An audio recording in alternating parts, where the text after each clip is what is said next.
This is Family Electric with Facebook and YouTube channels with Linda Balliro for the first time. How are you tonight? Hello, Phantom Electric. It's great to see you. Great to be here. Well, thank you very much for everybody that only hears the audio. We have your website up, which is www.lindaballiro.com. We always like to mention that so people who are on the audio can check that out just off the top. And also want to let people know that we are a featured podcast on the Newsly platform. So you can listen on Newsly, use coupon code GHOST to get 1 month free premium subscription so you can stop scrolling and start listening. We are a featured podcast on Newsly. So thank you for being on the program. It's great to be here and nice to meet you. Well, it's pretty interesting because we're actually at episode 882. We've been doing these on podcast since 2016, so we're almost at 900 episodes. So we're happy to be out here since 2016 doing this. And the focus that we wanted to have on this is like, this is your brain singing. So I have that scrolling below. And being a musician, I started singing back in 2016. I never did. I always was just a keyboardist. And then I realized for my music, I had to step up and actually sing in order to get it further. And so I went through the whole process of trying to figure out what I was going to do. And I came up with my own way of doing it, but by using equipment like this. Sure. Yeah, it was a process because I was very shy and I couldn't figure out how to find my voice. And then because I'm a synthesist, I said, oh, electronic vocal transformers. And I'll use preamps and I'll use all these things I learned from being a producer to kind of build up my confidence. So I was like, well, I'll just throw all this tech at my voice to kind of build it up to deal with my insecurities. But so we can get into like, this is your brain saying works. Okay, yes. And your experience is very common. So today we have this wonderful technology where we can create incredible sounds and effects and moods and stretch our effects, emotional effects, the message that we're sending through music. And that we couldn't do even 20 years ago, but especially like 50, 60 years ago. Or let's say early 20th century is when technology first started, right? But the last 20 years, it's just gone through the roof, of course, and you know that. So we have this advantage of being able to work with technology and not have just what we can do, but we can add to that with our preamps, etc. Many people feel like you do, and they are a little bit shy about their voice, and they don't want to put it all out there, and they'd like to be able to hide behind things or cover it up, make it sound better. But in fact, singing is such a human trait, and it's such a human need. So it's something that everybody kind of needs to do at some level. So even people who are not singers benefit from using their voice. If they're not singing exactly, they're vocalizing in some way. They use their voice in some way that makes them feel better. And there are a lot of anthropological reasons, a lot of historical reasons, and a lot of reasons for our body that we use our voice. Oops. Yeah, it's interesting because I started as a singer songwriter, as a poet, and then I had my poems, and I'm like, well, these poems don't translate the songs exactly, so I had to learn how to change them to fit into song structures. And then initially, I did spoken about my, and then eventually, I found a way to do it in the same way that I write on a piano.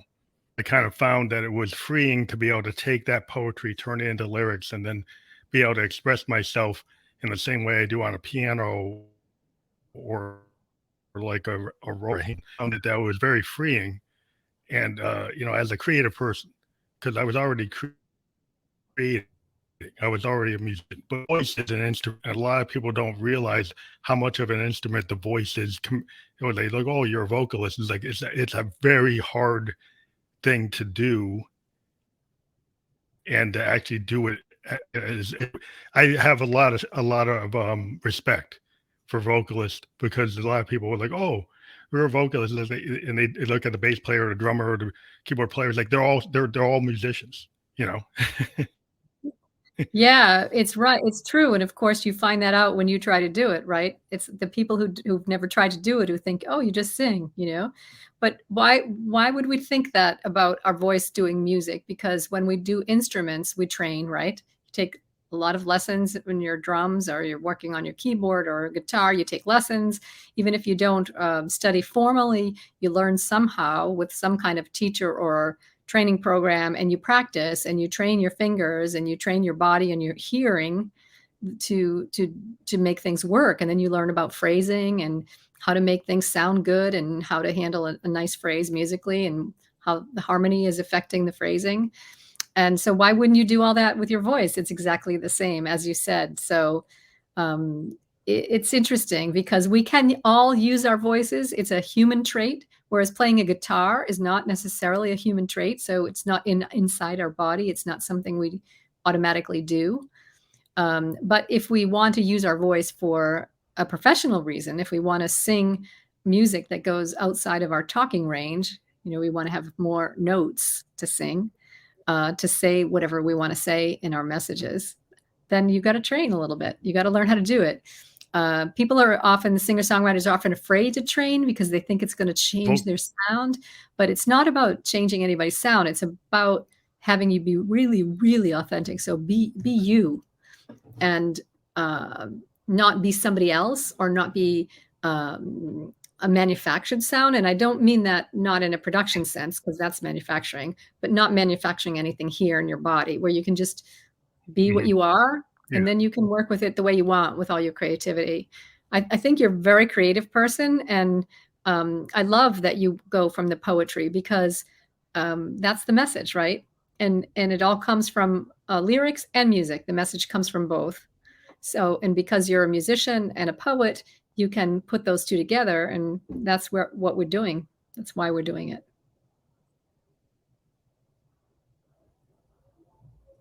Is interesting. I had a vocal monologue, and it was like it was very illuminating, because I'd never taken any formal coaching, and I basically trial being in bands, and just working on songs for since I was 17 till I'm 55, and eventually you learn. You watch tutorials, you read books, and I listen to, right, Going Cold, listening to Neil Diamond, listening to Bob Dylan, listen to all these people, and then, okay, what are they using? What kind of soundboards are they using? What kind of preamps were they using? What were the producers reading? Watching documentaries with producers, and actually interviewing producers to find out, okay, what are you doing, right? And then I said, then I kind of just learned, because I was so passionate about it, that I just started buying the mixing board, started buying the preamps, and buying the mics, and figuring out what to do by just doing it, and just saying, well, these are my ideas, and try to translate. I want to do it. Felt like, yeah, I need to have my own voice. I got to find an authentic voice. And I don't want to clone somebody else.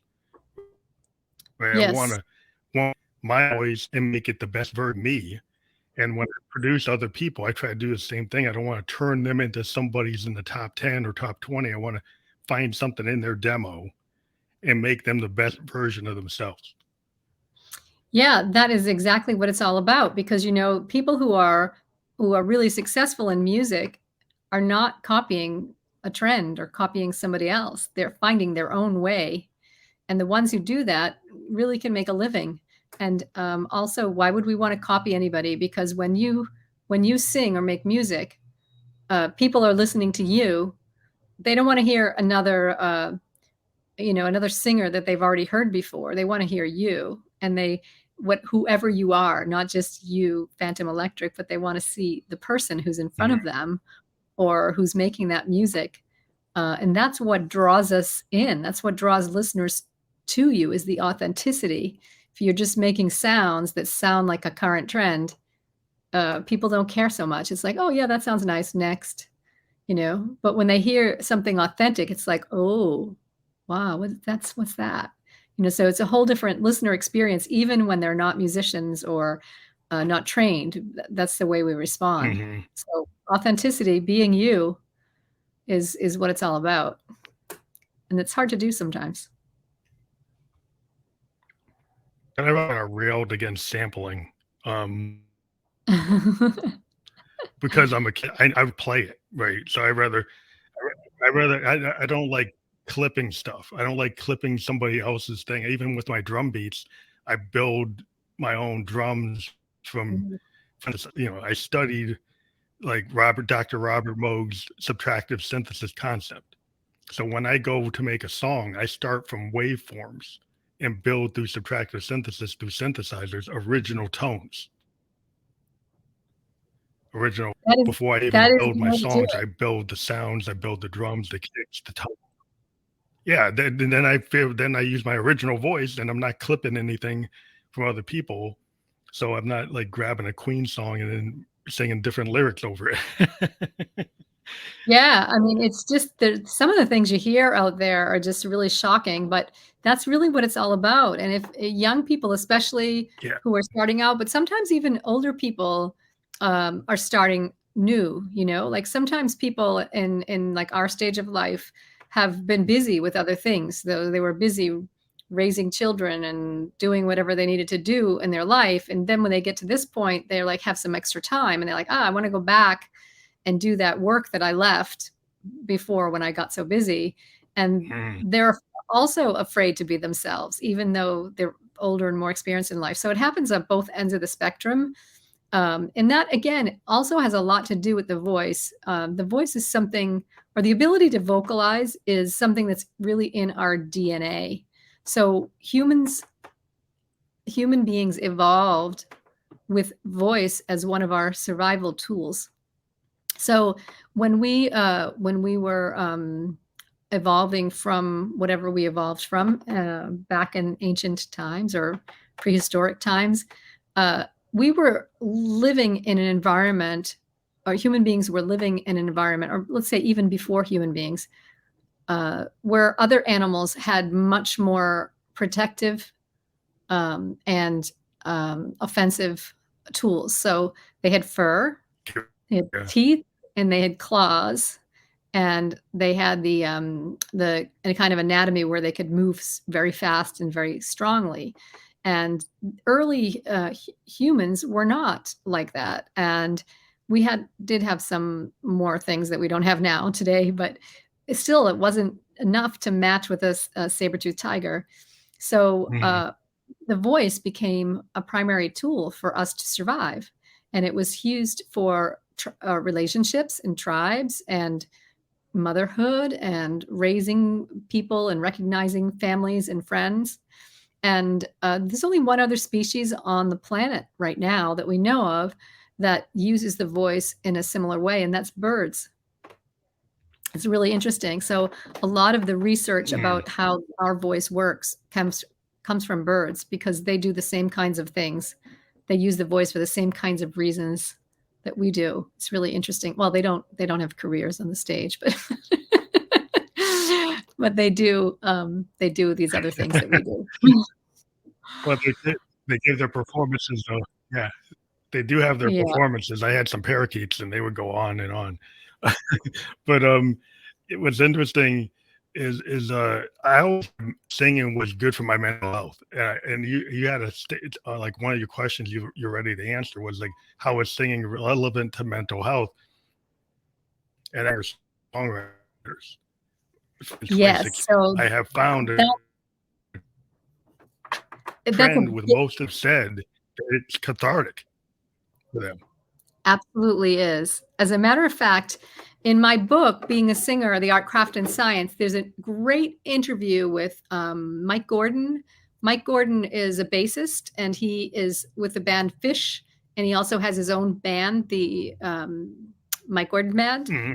And he is in here and he has an interview and he talks about this cathartic nature of performance and singing. And it's really a very fascinating interview, especially if you know Mike Gordon's music at all. But there's a couple of reasons why. So Yeah, I know it. what happened to me is I had been singing for many, many years in the classical world. And when I got a little bit older, one of my colleagues, who was a pianist that we did concerts together, asked me if I would like to come teach at a conservatory where he was teaching. And this was in Vienna, Austria. And that's where I lived for about 15 years. And I said, well, I don't know anything about teaching. I can't teach. I'm not in a position to be teaching somebody. I don't know how to do that. Oh, you can definitely help these people. Why don't you come? And so I went to showcase and I saw the performances and they were really, young beginners. And I thought, okay, I probably can't hurt them. So let me give it a try. And I started teaching and I realized really quickly that I needed to learn a lot more. So it's very easy to teach somebody what you do if you've been doing it for a while. It's pretty easy to explain and show people what you do. But very few people need to do what you do. Everybody's got their own thing. And just like we were saying about your own voice and your own sound, it's not only that, but it's your own body and your own mind and your own imagination. And everybody's different. So I immediately, within a couple of months, I thought, oh, I got to learn more about this. So I went on a journey of getting some education in how to teach others and how the voice works. And that took me down a very interesting pathway. And I ended up coming back to the United States and studying with a teacher in LA to learn how to teach people and to learn more genres because I was limited in the genres that I knew well enough to teach.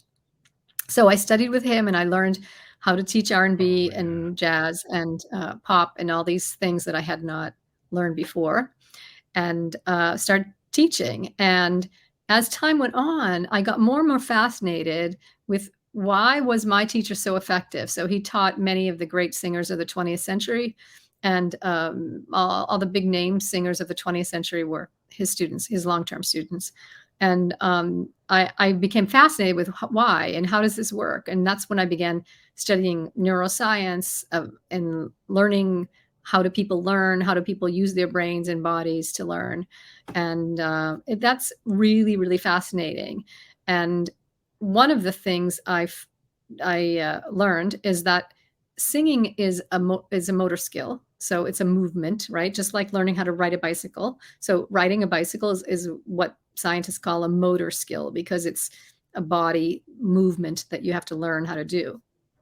And so singing is like that, especially if you're training it to be a musician, like a professional musician.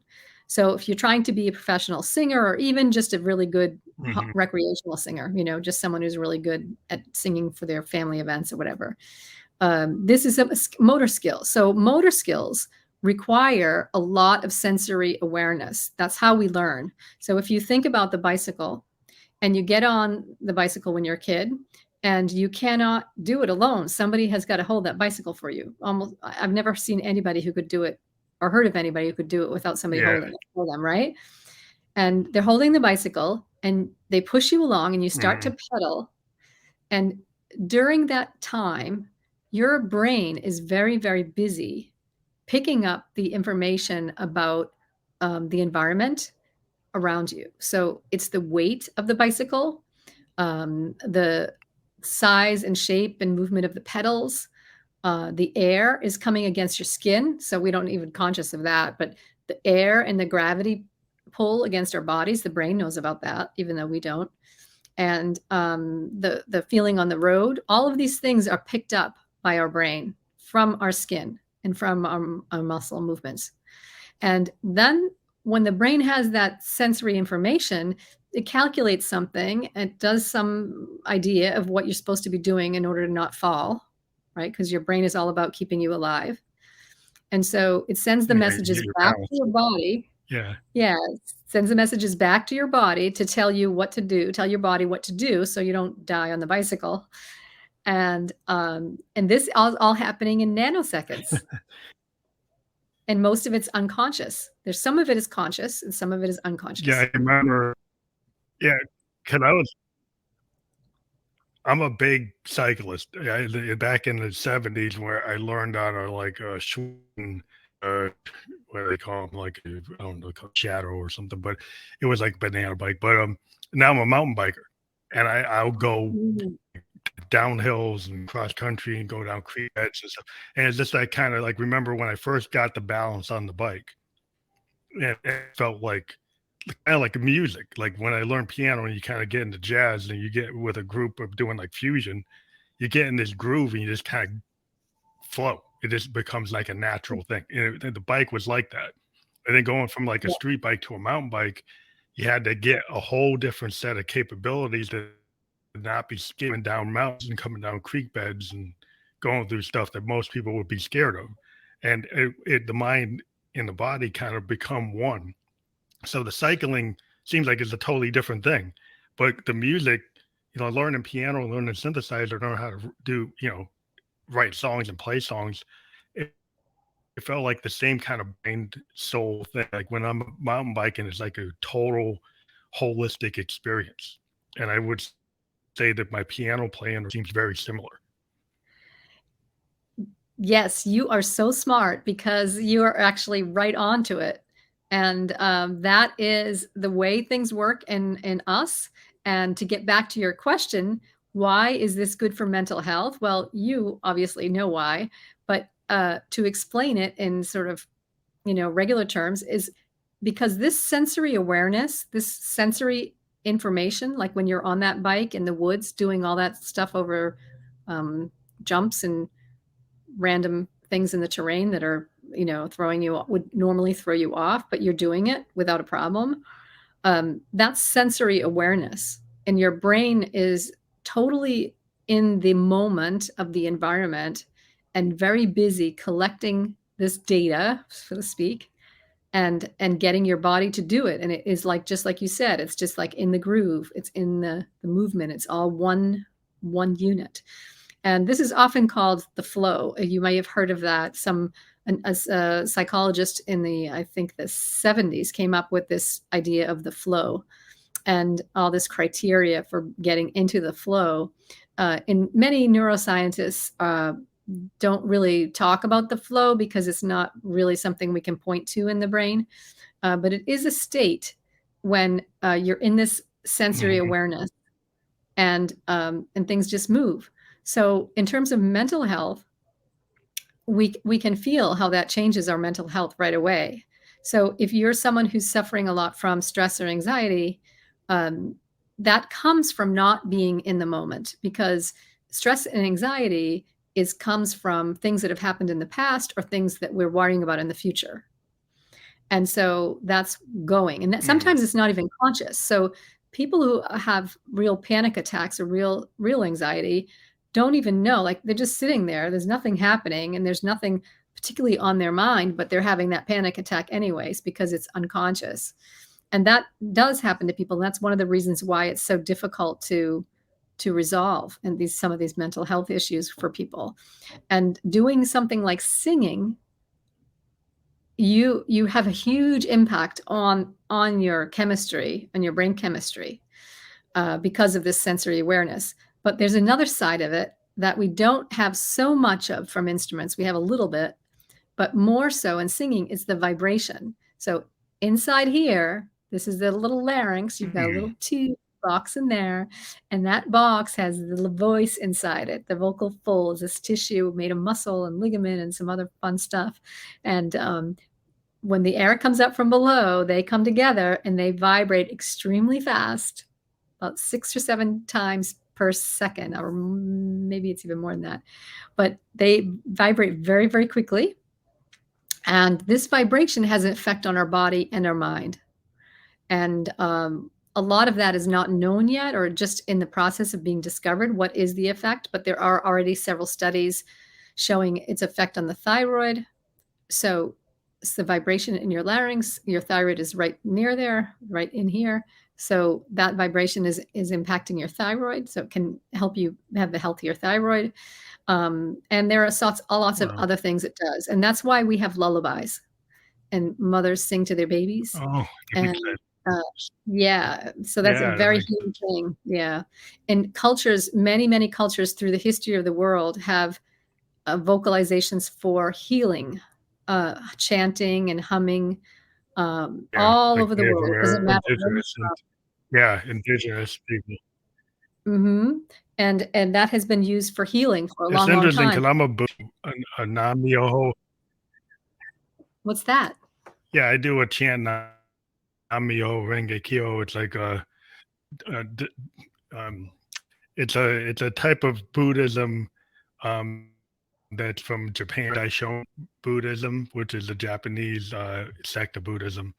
It was founded back in, like, late 1600s, but, it's, we chant like a chant typical of most Buddhist chants, and it's kind of a meditation, and it's in Japanese, and it's kind of like, and it's similar to music. What I find when I do music around like 1,000 songs, you start to realize how to use your voice, right? Like because you do it, and you start writing, and you start to realize what you can do, and then what you can do with the mic, and I can feel those vibrations because it's also interesting because I Yeah, play too. Like I'll love play that. my piano, so it's kind of like riding a bike because then you're doing Mhm, two different things at once. You're playing an instrument and you're mhm. singing, and I find that it makes me feel like really good. Like I spend like half of my time. I'm an analyst. I'm a system analyst, so I have a day Oh, job. But okay, every great. day I have rehearsals for my music, and I do my music because it really feels because well, that's extra work. I don't think of it as work. It relaxes me to go into like a creative process, and I call it like stream of consciousness writing because I like a lot of jazz and freeform music. So I'll just put my recorders on and just do something free flow into my multi tracks and then work on it later. And I just put things down. I love that. And then I felt of just doing that, I just find it very, very freeing because I don't like getting stuck on the computer like a lot of modern composers. They go on and they get really, uh, anal about it. They're trying to make something perfect, and I'm kind of a, I'm a Mhm, child of the '70s, and mhm. I like the idea of like or the band going into like Big Pink and they're just writing the song. And so I like to just Yes. multi-track and just have ideas like poems and just work it out and just let your mind trust yourself and just go with it without trying to be so dedicated to the bars and trying to make something perfect. Like you can find a lot in jazz, a lot of people jazz, you talk to Miles Davis, it's not, it's a feel of the song. You have to feel it. You talk to jazz guys or like guys who are into, the roots rock, they're more into the feel of it than trying to make it perfect. They could feel like you could go with the third take if the feel is better than the 20th take or the 99th. Just felt more close to what the heart was. So that's the way I look at music. I try to get to the heart and soul and feel of it rather than trying to make it perfect. Yes, you're again, you're just so intelligent and you're so, aware of a lot of things that a lot of people miss. So it's really extraordinary to hear you talk like that because I know some of the science behind it, so I can explain a little bit of what you're talking about in another way. And that is that we have, different parts of our brain where different activities take place. And the science used to be, you and I were taught in school that different parts of our brain each did its own activity, like a part for hearing and a part for seeing and a part for thinking. But today, what they know is that it's actually about the network, not about the actual section. But what you're talking about when we're using technology and the DAW and Pro Tools, which is really hard. I certified in Pro Tools, but I'm not like a pro like you, but I know how to do it. So it helps me work with singers in the studio because I understand what's going on and I can help them better. But at any rate, when we're using that kind of work, we're using a lot of the prefrontal cortex, which is behind our forehead here, and which is our thinking and analytical brain. It's also for planning and organization. So we need some of that just to function and to make anything happen. But that's unconscious. As soon as you're using any sort of conscious thinking, then you're using that analytical part of your brain. And that part of our brain is dominant so that, again, to keep us alive. Everything in our brain and the way it functions is designed to keep us alive. So the analytical brain can become dominant to get us out of dangerous situations or difficult situations. But what happens is when you use too much of the analytical brain, it shuts down the sensory brain. And I think shuts down is probably too strong a word. It's dominant. So any sensory information that's going in, like we were talking about with that leap sensory data, that gets minimized and that gets put in the back burner. And the analytical becomes dominant. And that's what happens to those people who start working on music and are just like, oh, let me fix that note and let me fix that beat and let me get this timing exactly matching. Well, that's not using that sensory awareness, and that's not going to put you in that creative state that you're talking about. Yeah. It's going to make this music sound more artificial. So in today's world, unfortunately, that's my depending problem on with who you are, it. yeah, I mean, we could have a whole podcast about that, right? But in today's world, we have, there's some artificial music is helpful for like commercials and technical situations where it has to be exactly so. But if you're talking about art, no matter how much technology or artificial intelligence we get, we're still going to need that human creative influence in order for people to be thriving as humans, in order to feel good. Yeah. It's all about that. We're going to thrive and feel good. Yeah. I know. It's true. I mean, I really don't want an AI bandmate in my band. I'm sorry to deal with a human and a human guitar player and a human drummer than any AI. They say, okay, fine, you could pull every drummer in the world and you could reference that. But there's something about a human being that's a drummer. When I've worked with real human drummers, is like they can take something I wrote on a drum machine and do something I would have never done. They just create something that's their as a singer. Like if you take some artificial AI to try to clone somebody's voice, a human being singing their heart and their soul into the song, and you can feel it. Like I try to tell people, listen to Karen Carpenter, and what does she kind of? It's like, do you feel this melancholy in her voice? And it just is there all the time. And there's this presence and this deepness of her capability. Is just that's our channel. They channel that. There's other artists that are,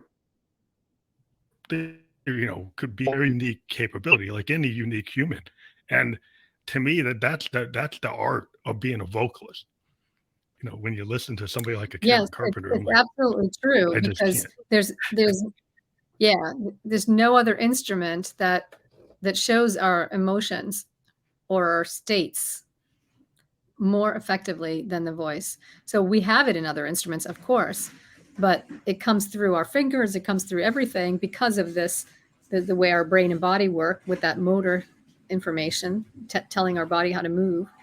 But there's nothing like the voice, because it's just so sensitive.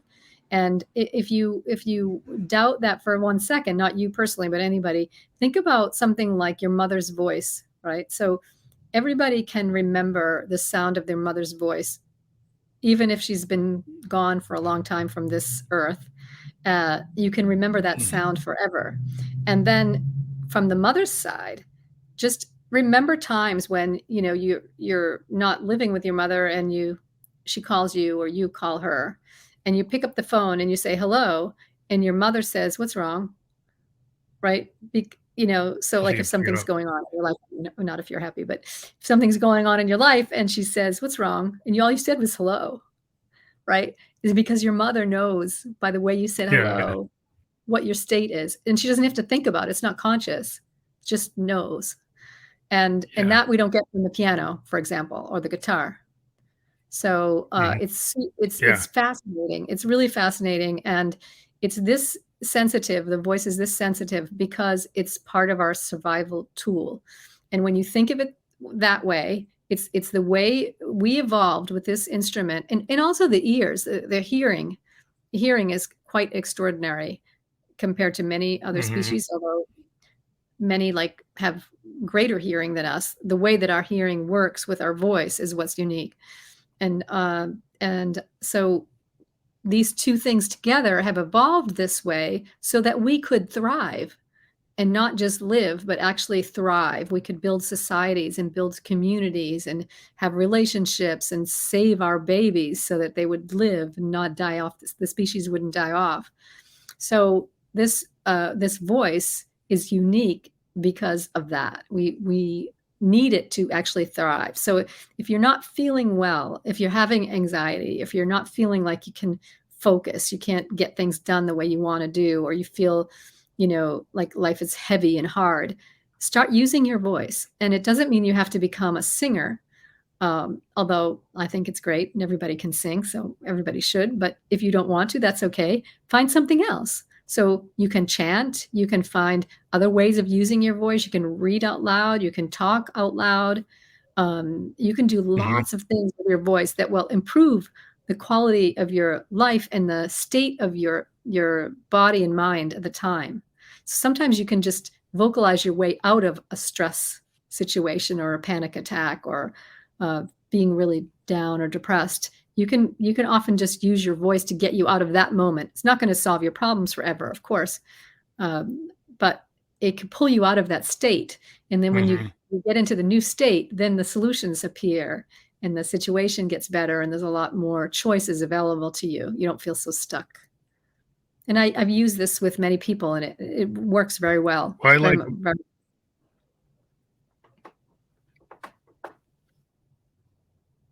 Well, I think the things is like as a poet, like you write it down, you put it on the paper, but when you sing or do spoken word, or even like in hip hop, or people rap, though, when you bring it from inside to the outside, right? When you actually hear those words or you hear the singing, that it transforms the words into a different. The mother who can hear the voice, right? You can hear emotions in voice.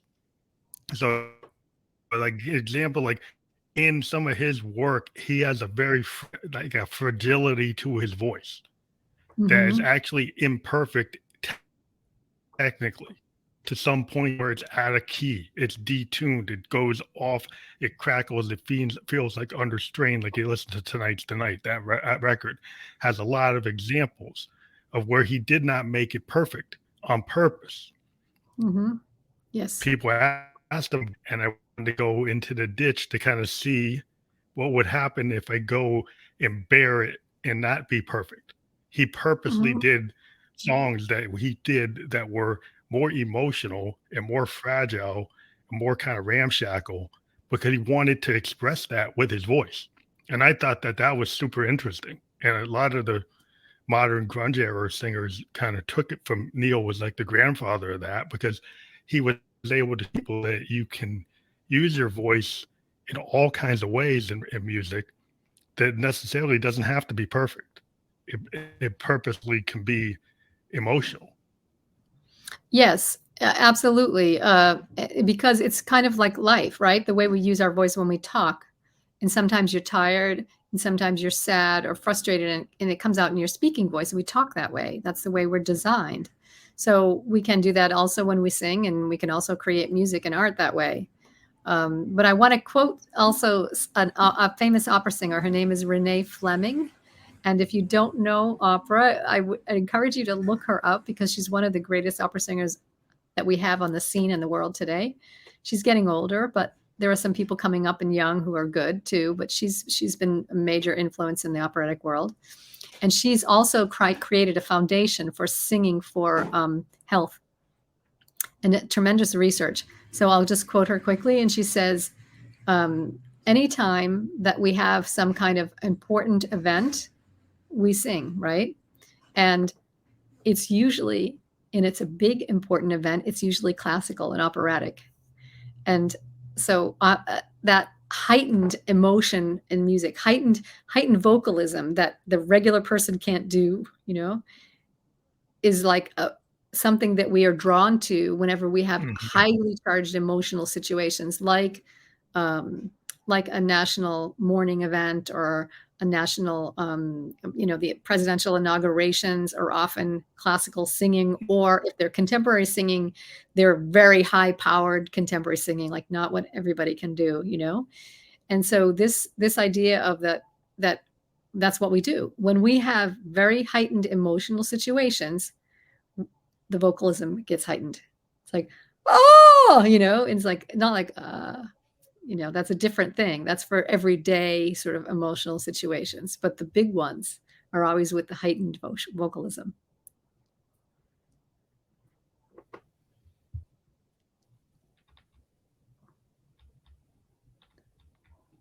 Oh, I got cut off there a little bit. I Oh, want to okay. reiterate that point. It cut off a little bit, but that's getting Okay. back. Yeah, just that whenever we have highly charged emotional situations, the vocalism gets more highly charged and more emotional. And that's, I think, what draws people a lot to some of the Mm, heavy metal and these things, because they're such highly charged things, but also operatic classical music. The more emotional the situation is, the more we're drawn to mm. these heightened vocalisms that are not sort of what the everyday person can do. Did you get that? Did it work? What do you think about the use of falsetto? Yeah, I heard it. I heard it. Okay, good. But I was Well, always very falsetto. very interested in, yeah, in falsetto with, like, men in, like, soul music. There's a lot of examples like Smokey Robinson and the Yeah. Top Delphonics. There's a lot of use of falsetto, and even in heavy metal, you get Axl Yes. Rose, you get, like, have the little bands that have even, like, Led Zeppelin. They tended to have female kind of falsetto voice coming from the mirrors, channeling that. I had some understanding of it, but I wanted to understand your points of view on that. Yes. So the word falsetto is heavily charged in the voice teaching world because people use the word to mean different things. Male voices have a lower range, a middle area that's really kind of vague and tricky, and an upper range. And the upper range can be called falsetto or head voice, depending upon who you talk to. And it's all just voice teacher language, anyways. What we're trying to say is like, how does the upper part of your voice work and how does it sound? So when you sing like someone like Neil Diamond or Leonard Cohen or Tom Petty, they stay in their lower range. They don't generally go into their upper range. Maybe Neil Diamond does a little bit. He goes into that area that's like a transition. We have the lower voice, and we have a transition area in the upper voice. And there's even if you go higher and higher, there's even more little transitions and more upper. So some of the men you hear in like Motown or soul or Freddie Mercury, Daniel Caesar, Yeah. um, these people, they're singing in their not just in their upper voice, but they're singing in the upper voice. And but it's a skill. It's a learned skill. Whether you had voice lessons or a voice teacher or not, doesn't matter. You still had to learn it. So Freddie Mercury kind of sat alone in his room for a long time and many years practicing and trying to get it, and that's how he figured it out. Um, but what it is that ability to access notes that you don't access when you talk. And so we all have more or less the same talking range, and we all have more or less the same ability to sing a wide number of notes. So humans have more or less the same range. There's a small percentage of people who can go way lower, much lower. There's a small percentage of people who can go much, much higher. But that's just like, 5 or 10% on each side. So 90% is the same. But that how to access that is a learned skill. So when you leave your lower voice and you start changing your pitch Mm. range, you hit an area of your voice where it feels like really like, what is going on? I can't do it. I can't get those notes. I can't feel it. It feels uncomfortable. Sound like I'm screaming. I can't get the pitches to sound nice. That is the transition between the low and the high. Now, what is that transition? It's actually something anatomically happening here. If you think about a piano or a guitar, they have several strings. And the strings for lower notes and the strings for higher notes are different. So your guitar, your low note strings are very thick. The high notes are thin. Same on the piano, on a real piano, not an electric one, but real piano, the low notes have thick, fat strings and short. They're different length. So we only have one set of strings. We only have one set of vocal folds. What are we going to do? How we get these other pitches? Well, nature has done this beautifully, and we can go way up here and we can go way down there, and we have just one set of strings. And the reason we can do it is because the muscles move. And so these are your low notes, if these are vocal folds, and they're kind of coming together like this when they vibrate very fast, very fast. And this is your low notes, your talking voice. But when we need more pitches, it actually changes and it moves and it tilts a little bit and it breaks out part of it. And this part only moves and it actually stretches out, which I can't do with my hands. So it stretches out longer and thinner and gets to be like that thin string, like a guitar has. So that period of time when this is doing that, when it's going from this string to that string, is a little tricky to go through for humans. Like, we're not used to it. And so everybody can do it. It's natural, it's nature. But how we react to that sensation is what messes us up. So some people feel that thing happening. Nobody, it's unconscious. You don't know, you can't feel it like you feel your hands or your skin, but unconsciously you can sense it happening. And the reaction is usually to do something about it. So you'll end up yelling because you're like, oh no, I can't. You got to fight your way through it. Or you run away and you get this kind of voice. And so you can be going, ah, or you can go, ah. And the falsetto-y one, that a second one that I did, can be useful as a kind of style. Hopefully you sing it better than I just did, but you get the idea. And it can be useful as a kind of style in kinds of music, but you don't want to live there because you want to have a variety of expressive sounds in that upper notes, right? You don't just want one sound. It's not useful. So the way to get a different sound is to train it so that you can go through without reaching up and you can go through without letting go. And that's just letting nature do its thing. But you have to stay and you have to kind of train your mental response, your physical response. Your body doesn't add anything. Your body doesn't drop anything. Your mind stays focused. And then you can just go straight through. And then you sound like all the same. And that's where you get people who can sing through one run range without anything changing. You know, that just sounds, their high notes sound the same as their low notes. Yeah, we get like a Smokey Robinson. Mm-hmm. Like a Smokey Robinson. Some of the guys from the Delphonics, they could stay in that zone really smoothly. And even like a Curtis Mayfield could we was nuts. Yeah, Luther Vandross. There's a lot of guys like that, but Prince. But one thing that was interesting though is the room within a recording that I find that within certain rock music and soul music, there was the reason some of the producers type of higher range voice because it cuts through. Right? If you've got like the lower range sometimes doesn't cut through with all the instruments, and when you push it to that's where you get like the Axl Roses and a lot of rock bands started to do the same thing that the soul bands were doing, was because of the headroom that you can actually cut through the mix and actually have that voice kind of standing out. In the front. Which I think that's how I started learning out from a production standpoint. Yes, and once again, you're very astute. That's called the singer's formant. And it is the reason we can be louder than other things, even though we're just one thing, right? How is it that you can be heard above a band? How is it that an opera singer, one voice, can be heard above a full orchestra of like 60 instruments playing loud music in an orchestra, and the human voice can be heard above that? It's crazy, right? Because no instrument could do that. It's the singer's Yeah. formant. And it's a special frequency that we have when we hit a certain range in our voice that is a louder frequency than any other instrument. And that's really interesting. Yeah, and then the It's whole not headroom loud of the here. recording,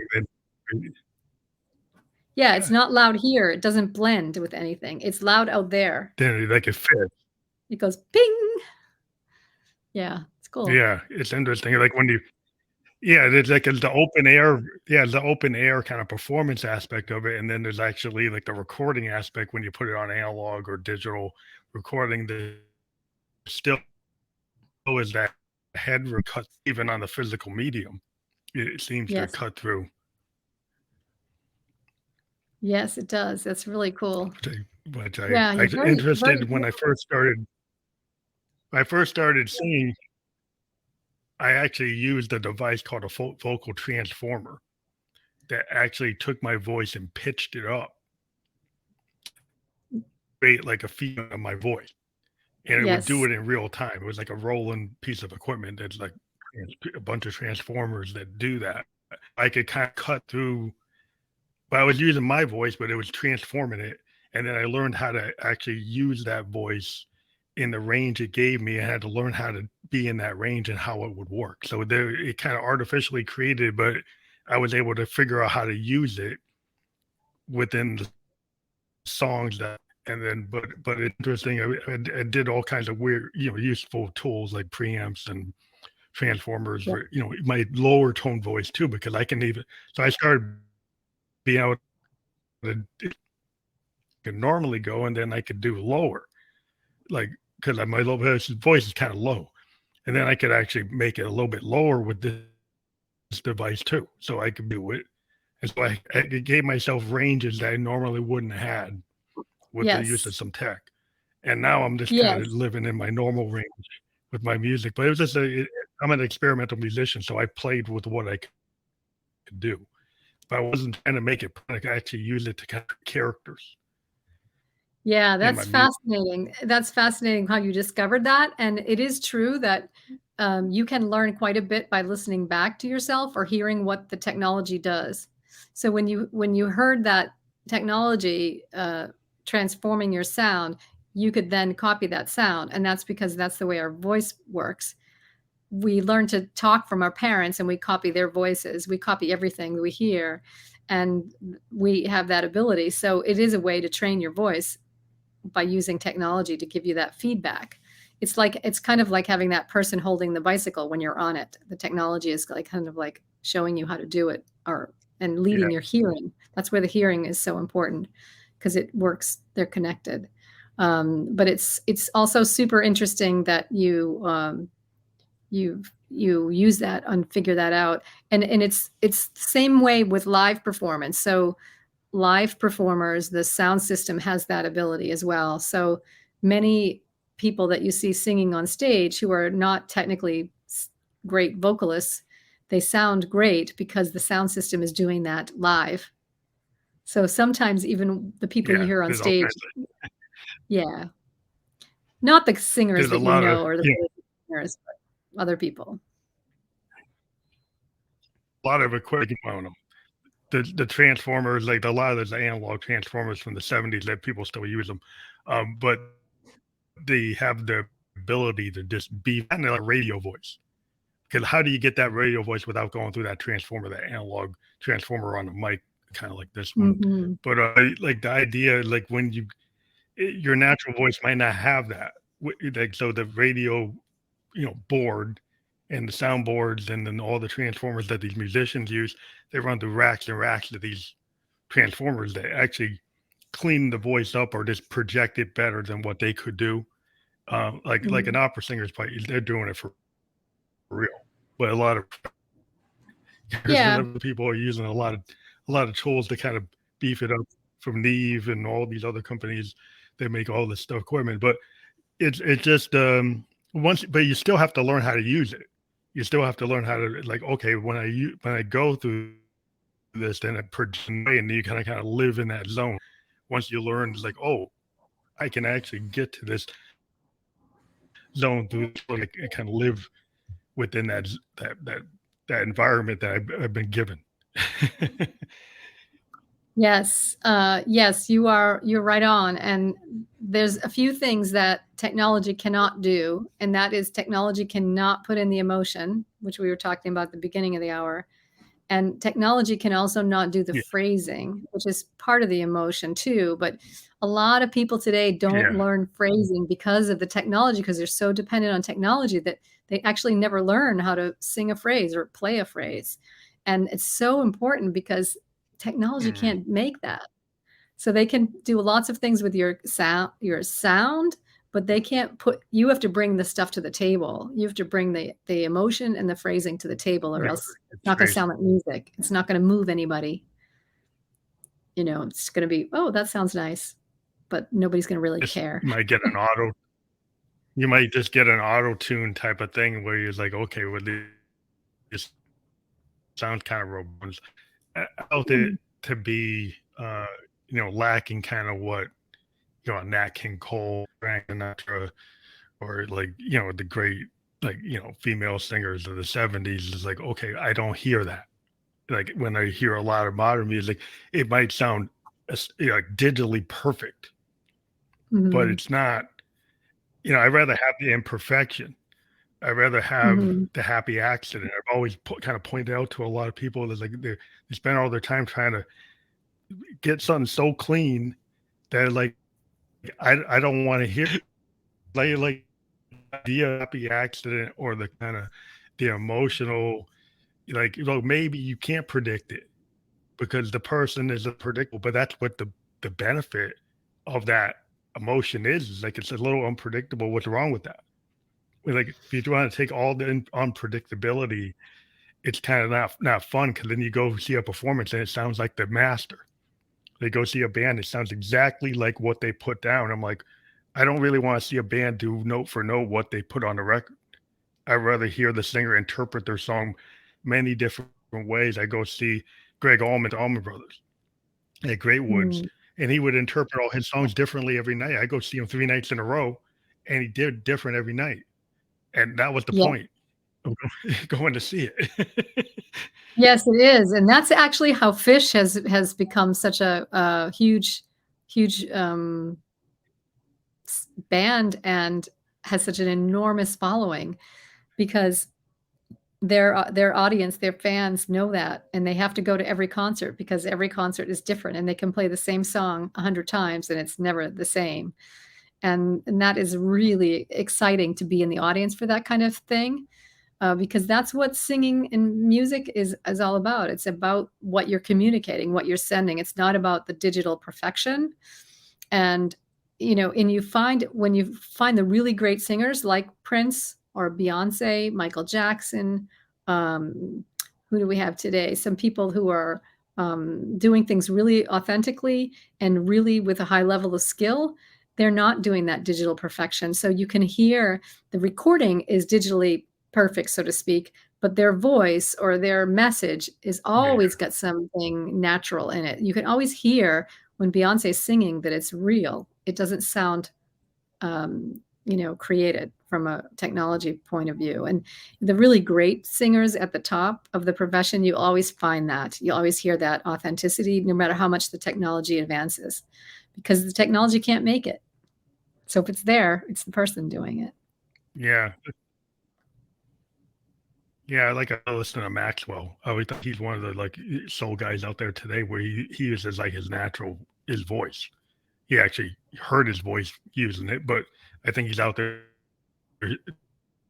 singing again. But kind of Marvin Gaye and Prince, and he's doing it in that kind of way, with not Yes. using auto tune and actually using it like and that always is going to appeal to me because I'll go listen to Al Green, Marvin Gaye, and Stevie Wonder, and all the old stuff. Even I go back to Lead Belly, the blues, just the feel of somebody who's authentic.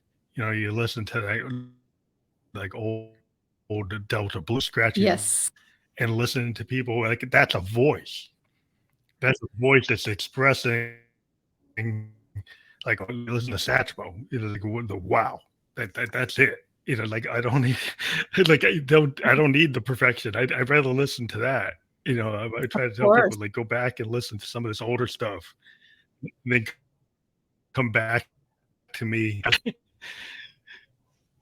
I do the same thing. All my students at Berkeley, I give them the songs from the 20s and 30s. I give them the recordings from the 20s and 30s, and they're like stunned at first, but then when they listen to it, they're like, "Oh yeah, wow," you know, because those people were just doing it. That's just the way they sang when they're sitting at the kitchen table, and there's something really, really inspiring about that, and really moving, really moving. That's what makes a connection for us. We live in a world though where if you want to make a lot of money, Oh you have to do something differently. So it's all about yeah, what are you doing? Why are you doing it? Where are you're you going? totally different. What do you Yes. Yeah, it's I've about where always you go. said like I like independent. I like independent and emerging artists who are willing to try something different. And the show from the beginning has been about talking to people that aren't in the top 100.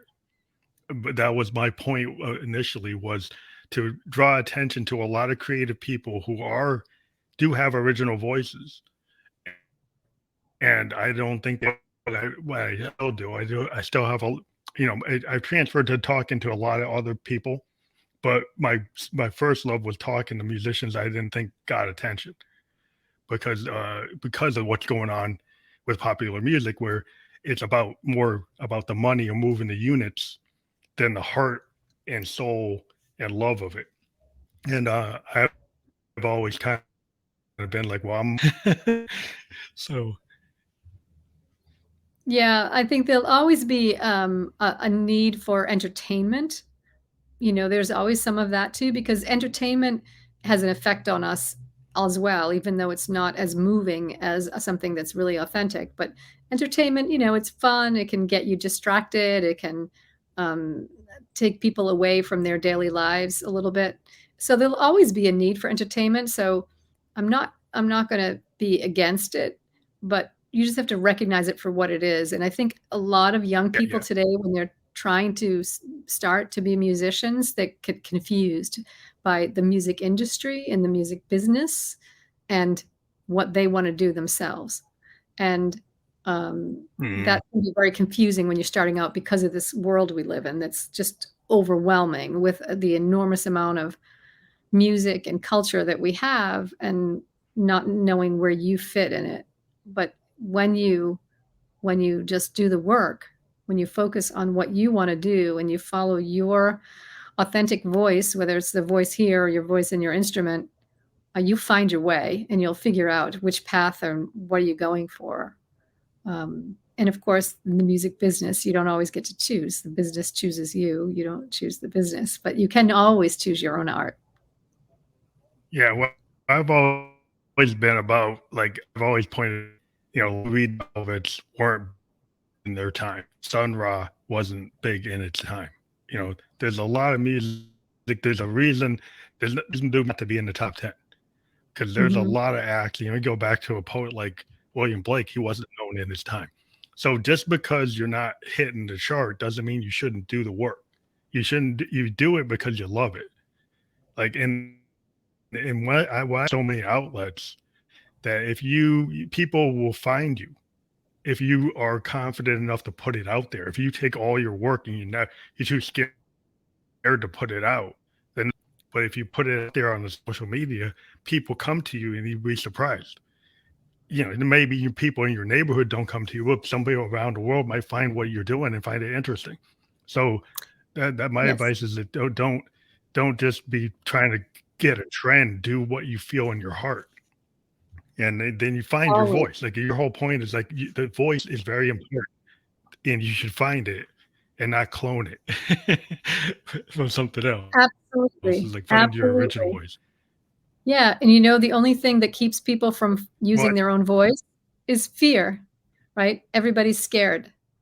Everybody's scared to be compared with other people, or they're scared that they're not gonna be good enough, or that being themselves isn't interesting, none of that is true.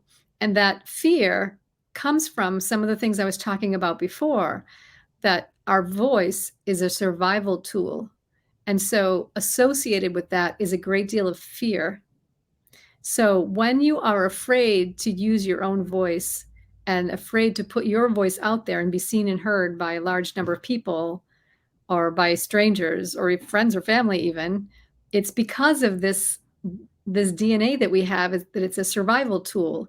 And if you were, thinking back to tribal situations, if you couldn't use your voice well, you would not succeed in the tribe, if you couldn't build those relationships, if you didn't have the voice, right? And the leader of the tribe is going to always be the one with the greatest voice. And so we're conflicted because we have all the pressure from the world today, the social media and all this comparison culture that we're in, of like, you got to look a certain way, sound a certain way, act a certain way, to be liked, this have people know and like you kind of thing. We have that. And then we also have the DNA that is knowing if we use our voice, we're making ourselves very vulnerable to failure in our tribal sense, in a very, very survival tool sense that's unconscious. So we have both of those things working at us, and you have to really get your mental game together so that you can focus on your sensory awareness, focus on your how you're feeling something, how you're responding to your environment. And that will make you happy, and that will make you thrive, and that will also make music that people want to hear.